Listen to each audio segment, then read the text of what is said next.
Today is the feast of St Luke the Evangelist, whom we know was supposedly a doctor, and whom we also know was a great storyteller.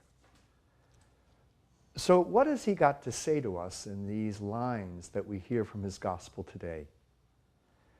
Well, the first thing that struck me is the word others, which appears at the very beginning of the passage.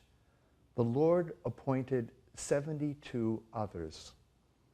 Well, what's that all about? It actually refers back to the previous chapter in Luke's Gospel, chapter 9, where Luke tells us about various people who didn't make the grade of a disciple. At first, they said, "Oh yes, I will follow you," but for some reason or other, they turned away. I suppose perhaps all of us at some time are like these people, because we're full of good intentions, and suddenly we hesitate to make a total commitment. Well, what does that mean? Total commitment. It's hard. And perhaps that's one of the reasons why the laborers are so few in this harvest. Because Jesus doesn't mince words, and he doesn't pretend that the life of a disciple will be easy. He tells them today that you will be lambs among wolves. Well, that certainly doesn't fit the beautiful image of Isaiah when he portrays the various natural enmities of the species that amazingly come peacefully together in an earthly paradise where the wolf will lie down with the lamb and the lion with the kid. No, these are not the ideas that Luke is describing in his gospel today. His 70 are being sent into an environment that is potentially hostile.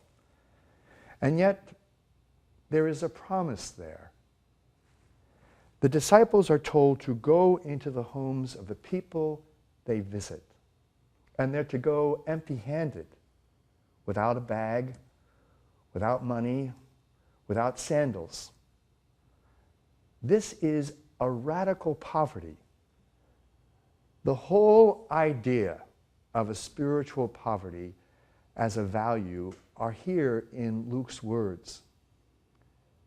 Now, I suppose, especially today, because we are faced with such a worldwide economic crisis, that it's difficult for many people to envision a positive aspect of poverty. But the poverty that's described here is of a free choice. It's not imposed and it's not enforced. And it's a wonderful opportunity for growth. Not just for the disciple, but for those who cross the disciple's path. For those who open their door to the disciple. For those who set an extra place for the one that's visiting. And of course, there's a metaphor here too, a beautiful figurative image that speaks about the kingdom of God that keeps coming closer and closer and closer. Opening the door means opening your ears to listen to the news that the disciple has to bring. It means opening your mind, opening your heart to the message of the gospel. Setting the extra place at table means sharing everything you have, not just your material goods, your intelligence, your empathy, your compassion, even your humor, along with your goods. It makes me think of a woman whom I know who is undergoing chemotherapy. And week after week, she finds these quotes that she posts on Facebook that are full of optimism and hope and joy. I see her as a lamb assailed among the wolf of cancer.